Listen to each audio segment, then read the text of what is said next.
बहुत खुशी हो रही है मुझे आज इन बातों को बताने में। मैं काफ़ी टाइम से यह डिस्कस करना चाह रहा था, सही समय अब है और सही समय पे मैं आपसे डिस्कस कर रहा हूँ।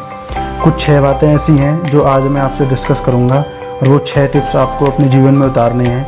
यह टिप्स उन माता पिताओं के लिए हैं जो अपने बच्चों को सच में आगे बढ़ता देखना चाहते हैं, और मेरे हिसाब से सभी माता पिता ऐसे होंगे जो अपने बच्चों को आगे बढ़ते हुए देखना चाहते हैं। तो ऐसे 6 पॉइंट हैं जो देखेंगे पढ़ेंगे तो बहुत छोटे होंगे, लेकिन उनसे बहुत बड़े बड़े बदलाव आ सकते हैं।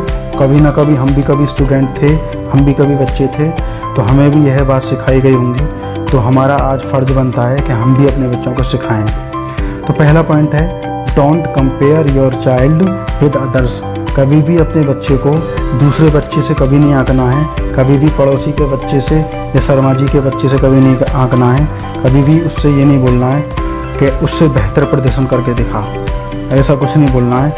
सिर्फ उसी की क्षमताओं पर काम करना है, वो जिस क्षमता में बेहतर है आपको पता है, क्योंकि आपने उसे बचपन से देखा है। आप जानते हैं कि किस चीज़ में यह बहुत ज़्यादा बेहतर कर सकता है, तो उस चीज़ को पहचानने में उसकी मदद करें और आप उसके साथ उसकी सहायता करें हर चीज़ में आगे बढ़ने में, जिसमें उसकी क्षमता बहुत अधिक है और बहुत अच्छा है। तो उसकी ऐसी चीज़ों पर बिल्कुल भी गौर ना करें, उसकी क्षमताओं के हिसाब से उसे काम दें। अगर हम क्षमताओं के हिसाब से बच्चे के आगे बढ़ने में अगर हम मदद करेंगे तो वो आगे भी बढ़ेगा और प्रोत्साहित भी होगा।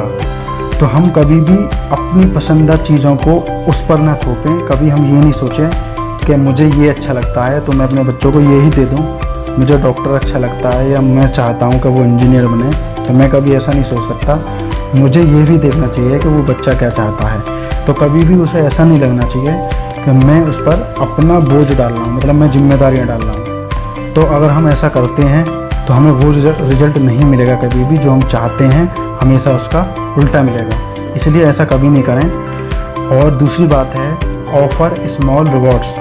हमेशा छोटे छोटे रिवॉर्ड पहले से ही तय कर लीजिए कि हमें मासिक टेस्ट आए उसके, जैसे कि अब चल रहे हैं फ़िलहाल। मासिक टेस्ट में हमें क्या करना है, छोटे छोटे रिवार्ड रख लेने हैं। छमाही में भी हमें ऐसे ही करना है। अगर हमारे हाफ ईयरली चल रहे हैं बच्चे के तो उसमें भी ऐसे ही करना है, फाइनल में भी ऐसा ही करना है। मतलब हर एग्ज़ाम में, या वो मंथली हो या वो डेली हो या वो यूटी टेस्ट हो या एक्सेट्रा, वो कोई सा भी टेस्ट हो या वो कोई सा भी एग्ज़ाम हो या वो एसएससी एग्ज़ाम हो या वो दिल्ली पुलिस का हो या XYZ किसी भी एग्ज़ाम से हमारा बच्चा गुजर रहा हो, तो हमें सभी स्टूडेंट्स के लिए यह रखना है कि ऐसी चीज़ों का हमें ध्यान रखना है। छोटे छोटे पुरस्कार अगर हम रखते हैं तो वह प्रोत्साहित होगा आगे बढ़ने के लिए, और हम उसे हर चीज़ में प्रोत्साहन देंगे। जो उसकी ज़रूरत की चीज़ें हम उन्हें रिवार्ड के तौर पर देंगे। देनी तो हमें फिर भी है, हम अगर रिवार्ड के तौर पर दे देंगे। मान लो कि हमारे बच्चों को साइकिल की ज़रूरत है तो हम उसे रिवार्ड के तौर पर रख देते हैं कि इस बार एग्ज़ाम में बेहतर प्रदर्शन करने के लिए यह साइकिल गिफ्ट मिलेगी। तो वह बच्चा बहुत ज़ोरदार प्रदर्शन करेगा, और जब प्रदर्शन वो करेगा पहले से बेहतर प्रदर्शन करेगा, प्रोत्साहित भी होगा और उसे आनंद भी आएगा मेहनत करने में। तो उसके साथ में थोड़ा खेलने में भी समय दें और उसके साथ थोड़ा टाइम बिताएं। और सज़ा अंतिम होनी चाहिए। मैं ये नहीं बोलूँगा कि आप उसे डांटो नहीं, डांटो आप उसे, लेकिन कभी भी हमेशा मत डांटो उसे। उस समय नहीं डांटने चाहिए उसे जिस समय वो मेहनत कर रहा हो। और हमें भी पता है कि बच्चे मेहनत तो करते हैं, लेकिन कभी कभी हो जाते हैं ऐसा कि वो मेहनत करते करते थोड़ा स्ट्रेस में आ जाते हैं, और स्ट्रेस में आने की वजह से वो कुछ टाइम के लिए थोड़ा अलग हटना चाहते हैं, थोड़ा आनंदित होना चाहते हैं। तो हर समय उससे ऐसी बातें ना करें। तो नेक्स्ट पॉइंट है, point number 3, express your support. आप भी जानते हैं कि माता पिता बच्चे के जीवन का आधार होते हैं, स्तंभ होते हैं। वह हमेशा उसे छोटे से बड़ा होते हुए देखते हैं। वह उसकी हर चीज़ को जानते हैं, हर क्षमता को उसकी को पहचानते हैं, और वह उस क्षमता के हिसाब से उसका सपोर्ट कर सकते हैं। उसे शारीरिक रूप से और मानसिक रूप से उसे देखते हैं और सहायता करते भी हैं। तो माता पिता उसके ग्रेड के हिसाब से उसकी सहायता करें। कभी भी अपने उम्र के हिसाब से जिम्मेदारी ना थोपें। मान लीजिए कि कोई व्यक्ति 63 साल का है या 30 साल का है, तो वह यही कभी ना सोचे कि 30 साल जैसा उसमें भी दिमाग आ जाएगा। वो बच्चा है, बच्चे की तरह ही सोचेगा। तो इसलिए उसकी उम्र के हिसाब से उसे आंकें और मतलब उसे समय दें उसके परीक्षा में बेहतर प्रदर्शन करने में उसकी सपोर्ट करें और एक आदर्श दृष्टिकोण बनाएं। कोई भी ज़बरदस्ती करने की कोशिश ना करें, उसकी सपोर्ट करें हर चीज़ में। और फ्रेंड्स, नेक्स्ट पॉइंट है don't talk about the exam. आपसे मैं यह कभी नहीं बोलूँगा कि आप परीक्षा के बारे में उनसे बात नहीं करें, आप बात करें, लेकिन ऐसा नहीं है कि आप हमेशा उनसे बात करते रहें परीक्षा के बारे में। बच्चे को समय दें, क्योंकि वो पहले से ही स्ट्रेस में है, वह परिवार का आनंद लेना चाहता है, वह माता पिता के साथ में बैठना चाहता है, थोड़ा हंसी मजाक करना चाहता है, थोड़ा अपने तनाव को कम करना चाहता है। लेकिन हम उसे बार बार एग्ज़ाम के बारे में बात करेंगे तो वो हमसे दूर हटना चालू हो जाएगा और फिर हम कहते हैं कि हमारा बच्चा फ्रेंड सर्कल में जाकर यह गलत आदत सीख रहा है।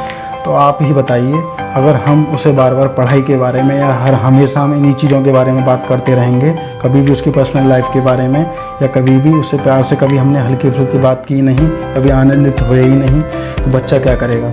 अपने फ्रेंडों के साथ में वो समय बिताएगा और अच्छी बुरी आदत सीखेगा। इसलिए अगर आपको उसे बेहतर बनाना है तो उसे समय तो देना पड़ेगा। तो फ्रेंड्स, नेक्स्ट पॉइंट है point number 5, alternate study support. तो हमें उसके साथ वैकल्पिक अध्ययन के स्थान हमेशा बदलते रहने चाहिए बच्चे के स्वभाव के हिसाब से। इससे बच्चे का स्वभाव सक्रिय होता है, क्योंकि एक जगह पढ़ने से बच्चा बोझिल भी हो जाता है और भूलने की शिकायत हो सकती है। इसलिए कभी भी एक कमरे को ही उसका चुनिंदा जगह ना बनाएं, हमेशा जगह बदलते रहना चाहिए ताकि वह स्ट्रेस में ना रहे। जगह भी चेंज होती रहेगी और उसका माइंड भी फ्रेश रहेगा और याददाश्त में भी गिरावट नहीं आएगी। इसलिए उसके कमरे को थोड़ा और चेंज कर सकते हैं और सुधार ला सकते हैं। तो फ्रेंड्स, नेक्स्ट पॉइंट है मेरा point number 6, suggest healthy behaves. तो यह सबसे महत्वपूर्ण पॉइंट है बच्चे के स्वास्थ्य के बारे में।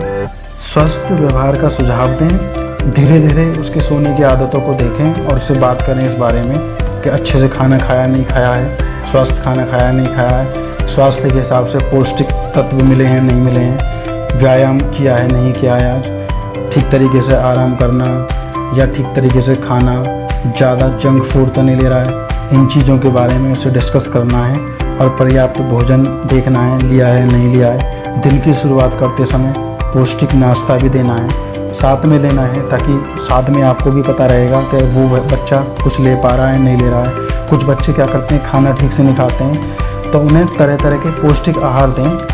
बाज़ार के पाउडर या कुछ ऐसी चीज़ों के बारे में बिल्कुल पीछे ना पड़ें या ऐसी चीज़ों को रिकमेंड ना करें तो बच्चे की सेहत को हानि पहुंचाए। तरह तरह के एड्स के बारे में देखकर, हम ऐड में देखकर कोई नई तरह के पाउडर ना खिलाएं। पौष्टिक चीज़ों का चयन करें और पौष्टिक चीज़ों को ही खिलाएं। यह वो पॉइंट थे जो बच्चे के तनाव को दूर करने के लिए थे और मैं बहुत खुश हूँ आज कि आपने मुझे इतना सुना। और मैं कोई इतना बड़ा फ़िलहाल स्पीकर नहीं हूँ कि मैं आपको सजेशन दे रहा हूँ, मैं सिर्फ वो बातें बता रहा हूँ जो आपके बच्चे के जीवन में एक बदलाव ला सकती हैं और एक ऐसी क्रांति ला सकती हैं जैसा आप चाह रहे थे, बिल्कुल ऐसा ही उसमें बदलाव आएगा। मैं सच बताता हूँ, अगर आप इन पॉइंटों को ध्यान दे लोगे तो आप दुनिया के बेस्ट माता पिता कहलाओगे। और अगर आप बेस्ट माता पिता बने तो आपका बच्चा बेस्ट तो होगा ही होगा, क्योंकि आप भी जानते हैं कि पहले हम भी स्टूडेंट थे, पहले हम भी बच्चे थे, और जब हम बच्चे थे तो हमें ऐसी बातें बिल्कुल अच्छी नहीं लगती थी कि कोई हम पर ऑर्डर चलाए या कोई हम पर बार बार दबाव डाले या कोई हमारे बार बार किसी भी चीज़ में दखलंदाजी करे। इसलिए बच्चों का फ्रेंड बने, गाइडर नहीं बने, उसका फ्रेंड बने, मित्र बने, ताकि वो आपसे अच्छी आदत सीखे। कभी भी उसे अकेला ना छोड़ें दोस्तों के बीच में। अगर वो गलत आदत सीखेगा तो उसमें आपकी गलती होगी, क्योंकि आपने उसे समय नहीं दिया होगा। तो फ्रेंड, मिलते हैं नेक्स्ट ऑडियो में, और यह ऑडियो को ईयरफोन लगाकर सुनना है बड़े ध्यान से और इन चीज़ों को मानना है।